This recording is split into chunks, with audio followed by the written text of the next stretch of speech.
Hello दोस्तों, हमारी आज की कहानी है पत्नी को गधे की तरह मारने पीटने वाले पति और उसमें उसका साथ देने वाली रिया, उसकी माँ को तुम्हें सुनाई नहीं पत्नी देता? ने कैसे कब से सिखाया आवाज लगा सबक। रहा हूँ, पागल हूँ मैं। कहते हुए एक जोरदार थप्पड़ पंकज ने रिया के गाल पर मारा। बेचारी रिया मर्द का हाथ जोरदार थप्पड़ सहन न कर पाई और दूर जाकर गिर पड़ी। उसके पूरे गाल पर पंकज के हाथों की उंगलियों के चारों निशान छप गए थे। आंखों में आंसू लिए पंकज को हैरानी से देख रही थी। बोलने की तो उसकी बिल्कुल भी हिम्मत ही नहीं होती थी। ऊपर से सास संगीता जी ने रिया को मार खाते हुए देखा तो भी एक बार भी अपने बेटे को नहीं रोका। उल्टा वह और बेटे को चिढ़ाते हुए कहने लगी, जब तुझे पता था बहू कि पंकज को ऑफिस निकलना होता है 8 बजे, तो तब तक तू घर का काम निपटा कर उसको देख नहीं सकती? बताओ, चार चार आवाज लगा चुका। अगर पहली आवाज में ही चली गई होती तो मार तो नहीं खानी पड़ती ना तुझे। रिया हैरानी से सास को देखने लगी।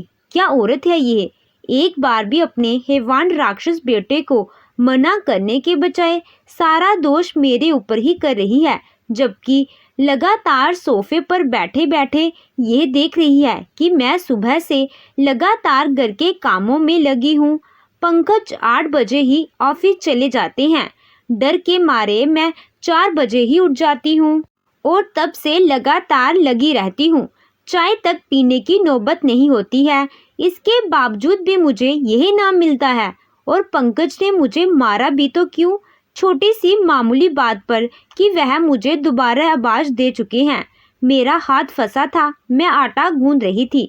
जल्दी जल्दी में हाथ धोकर आई रही थी, इतने में हाथ उठाने की कौन सी बात आ गई। लेकिन माँ जी को यह सब कहाँ दिखाई देता है। बेटे के आगे महान बनना है। बेटे को समझाने की बजाय उल्टा पंकज को ही चढ़ाने लगी कि जाने जब से शादी हुई है तब से मेरे बेटे का दिमाग हमेशा चिड़चिड़ा सा रहता है। ये औरत उसे पागल कर दी है, नहीं तो ऐसा नहीं था मेरा बेटा। आज तक मैं इसके मुंह से तेज आवाज नहीं सुनी। मारपीट तो बहुत दूर की बात है, जाने मेरे बेटे को ही पूरा बदल के रख दी है। संगीता जी बड़बड़ाती रही और पंकज पैर पटकते हुए ऑफिस चले गए। बेचारी रिया अभी भी औंधे मुंह पड़ी ही थी।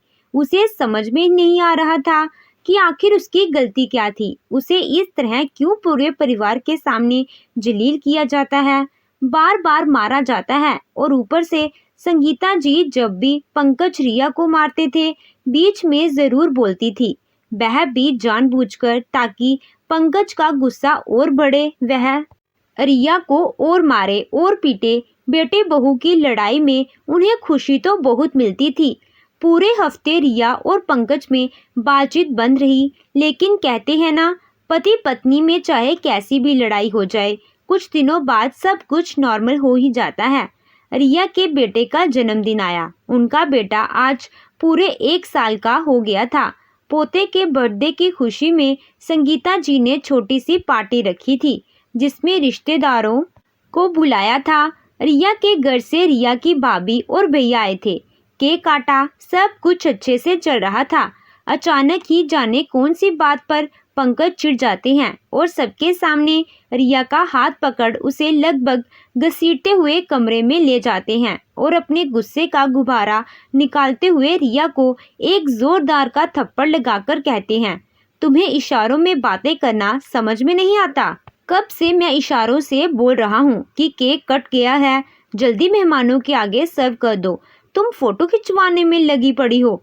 अब रिया क्या ही बताए और कैसे बताए पंकज को कि जिन मेहमानों को खिलाने के चक्कर में पड़े हो वही बार बार उसका हाथ पकड़कर फोटो खिंचवाने के लिए बुला रहे थे। लेकिन यह बात बताने का पंकज ने मौका ही कहाँ दिया।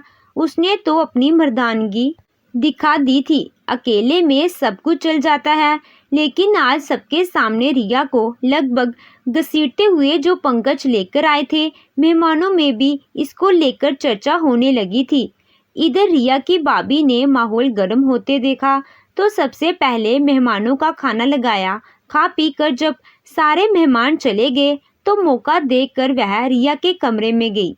रिया बेचारी शर्म के मारे मेहमानों के सामने नहीं आ पाई। कौन से चेहरे पर झूठी हंसी लेकर जाएगी, इसलिए वह कमरे में ही बंद रह गई। उसके बेटे का जन्मदिन था, लेकिन उसके लिए तो रोज का वही दिन था। जैसे ही रिया की भाभी सारा काम निपटा कर रिया के कमरे में आती है, रिया को रोता हुआ देख रिया के कंधे पर हाथ रख उसे सांत्वना देते हुए कहती है, रिया, आज जो कुछ भी हुआ वह ठीक नहीं हुआ। देखो, मुझे कहना तो नहीं चाहिए, लेकिन इस समय तुम्हारे भैया बाहर थे, उनके कान में कोई खबर नहीं जा पाई है। नहीं तो अगर यह सारा कुछ उन्होंने देख लिया होता तो आज जन्मदिन की जगह ना जाने क्या हो जाता है। पति पत्नी का रिश्ता प्यार विश्वास एक दूसरे को समझने में, एक दूसरे की इज्जत करने से चलता है। अब वह जमाना नहीं रहा कि पति की मार खाकर सबके सामने जलील होकर भी तुम अकेले कमरे में बैठकर रोकर अपनी जिंदगी काट दो। रिया, जमाने के साथ चलो। बहुत बड़ा कदम उठाने के लिए नहीं बोल रही, तुम्हारा घर तोड़ने के लिए नहीं बोल रही, लेकिन अपने आत्मसम्मान के लिए तुम्हें तो खड़ा होना ही पड़ेगा। जब पंकज की हरकतों को उसके परिवार में कोई भी मना करने वाला नहीं है, तो तुम उठो, तुम अपनी आवाज उठाओ। तुम्हें अपनी इज्जत, अपना मान सम्मान खुद बचाना होगा। आज तो पंकज सबके सामने तुम्हारा हाथ पकड़कर लेकर गए। अगर ऐसा ही रहा तो कल वह 4 लोगों के सामने तुम्हें थप्पड़ मारने में भी संकोच नहीं करेंगे। भाभी की बातें सुन रिया लगातार रोए जा रही थी। बेचारी बनी भाभी को देख रही थी। भाभी ने कहा, रिया, बेचारी बनने से कुछ नहीं होगा, तुम्हें अपनी इज्जत खुद बचानी है। पति को भी प्यार मान सम्मान तब तक देते हैं जब पति भी अपनी पत्नी की इज्जत करे, उसके मान सम्मान की रक्षा करे। लेकिन यहाँ तो सब कुछ उल्टा है। पंकज जिस भाषा में तुम्हें समझा रहा है, तुम्हें भी उसी भाषा में इसका जवाब देना होगा। शायद तब जाकर उसे तुम्हारे दर्द का एहसास होगा। समझदार हो, इससे ज्यादा मैं और कुछ नहीं कह सकती। भाभी की बातें कहीं ना कहीं रिया के मन में भी गर गिर गई थी। सही तो कह रही थी भाभी कि अगर ऐसी ही मेरी हालत हुई तो कल को मैं इस घर की नौकरानी बनकर ही रह जाऊंगी। पंकज का जब जी चाहेगा मेरा इस्तेमाल करेगा, जब जी चाहेगा लोगों के सामने मुझे जलील करेगा। नहीं, अब और नहीं, बहुत हो गया, बहुत सह लिया मैंने।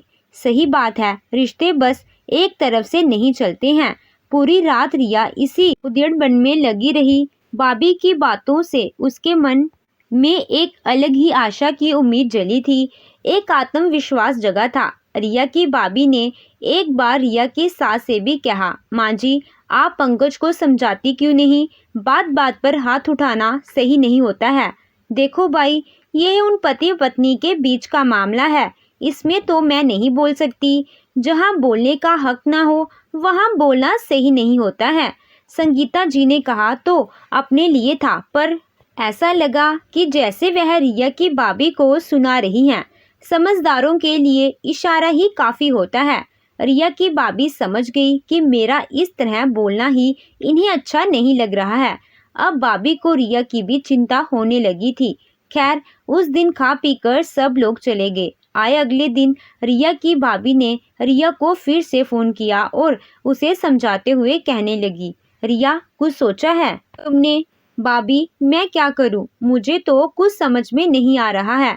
मैं तो कुछ सोच ही नहीं पा रही। मैं ऐसा क्या करूं कि बार बार इनका हाथ उठाना बंद हो जाए? देखो रिया, तुम बहुत इमोशनल हो, मैं समझ सकती हूँ, लेकिन ऐसे तुम्हारी जिंदगी नर्क से भी बेहतर बन जाएगी। अभी बुरा मत मानना, लेकिन एक बार सोच कर देखो, अगर उस घर में तुम्हारी कोई भी कदर नहीं हुई और पंकज ऐसे ही छोटी छोटी बातों पर तुम्हारे ऊपर हाथ उठाते रह गए, लोगों के सामने जलील करते रह गए, तो भगवान ना करे एक दिन वह गुस्से में तुम्हें घर से बेघर भी कर सकते हैं। तुम्हारी सास वैसे ही पंकज का साथ देती है, तुम्हारा साथ देने के लिए फिर कौन रहेगा? भाभी की बातें सुन रिया हैरान हो गई। उसके मुंह से कुछ निकल ही नहीं रहा था। उसने बड़ी हिम्मत करके बोला, भाभी, आप यह क्या कह रही हैं? और अगर मुझे कुछ हुआ तो क्या आप लोग नहीं हो? मेरा मायका नहीं है? देखो रिया, साफ साफ बताती हूँ, चाहे तुम्हें बुरा लगे या भला लगे, मैं तुम्हारी ही भलाई के लिए बोल रही हूँ। मायके में आकर भी तुम कितना दिन रहोगी? 10 दिन, 20 दिन, 1 महीना, 6 महीना? आखिर कब तक? एक शादीशुदा लड़की का आकर मायके में बैठना कितना दुख भरा होता है। तुम समझ सकती हो क्या बीतेगी तुम्हारे भैया के ऊपर? उनकी तो इज्जत का जनाजा निकल जाएगा। और सबसे बड़ी बात रही कि हर पति पत्नी की लड़ाई में ज़रूरी नहीं है कि पति से तंग आकर पत्नी घर छोड़कर चली जाए या तलाक ले ले। कभी अपने हक के लिए लड़ना भी सीखो। कभी कभी लोगों को उनकी भाषा में जवाब देना भी ज़रूरी होता है। ज़्यादा कुछ तो नहीं कहूँगी, लेकिन इतना ज़रूर कहूँगी कि अब बर्दाश्त मत करो। इस बार पंकज अगर कुछ करे तो तुम पलट कर उन्हें जवाब दोगी। कैसे दोगी वह तुम जानो। बाकी हम तुम्हारे साथ हैं, तुम चिंता मत करना। कहते हुए भाभी ने तो फ़ोन रख दिया। लेकिन एक तूफान सा उठने लगा था रिया के दिल में। सोचने पर मजबूर हो गई। भाभी की बातें, कल की लड़ाई झगड़े को लेकर रिया परेशान थी, दुखी भी थी। ऊपर से भाभी की बातें भी दिमाग में चल रही थी और इन्हीं तूफानों के बीच में वह बना रही थी खाना। खाने में कब हल्दी गया, कब नमक गया, मिर्च मसाले, जैसे रिया को सुध ही ना रहा। रिया इतनी मानसिक रूप से परेशान हो गई थी कि उसने नमक खाने में 2 बार डाल दिया, जिसका नतीजा यह निकला कि जैसे ही पहला निवाला पंकज ने मुंह में डाला, वैसे ही चिढ़ते हुए उठ गया और रिया को घूर कर देखने लगता है। अभी कल का नशा उतरा नहीं है, तभी तो खाने पर ध्यान नहीं रहा। यह क्या खाना बनाया है तुमने? इंसान तो क्या जानवर भी नहीं खाएंगे? कहते हुए पंकज ने थाली उठाकर फेंक दी। पंकज का रूप देख रिया डर गई, कहीं फिर से पंकज की। तभी रिया के दिमाग में भाभी की बातें गूंजने लगी। जवाब देना सीखो रिया, जवाब देना सीखो। तुम्हें अपने हक के लिए खड़ा होना ही होगा, नहीं तो तुम्हारी जिंदगी नर्क से भी बदतर हो जाएगी। रिया ने बड़ी कोशिश करके कहा, अगर खाने में नमक तेज था तो खाना फेंकने की क्या जरूरत थी? मत खाया होता खाना।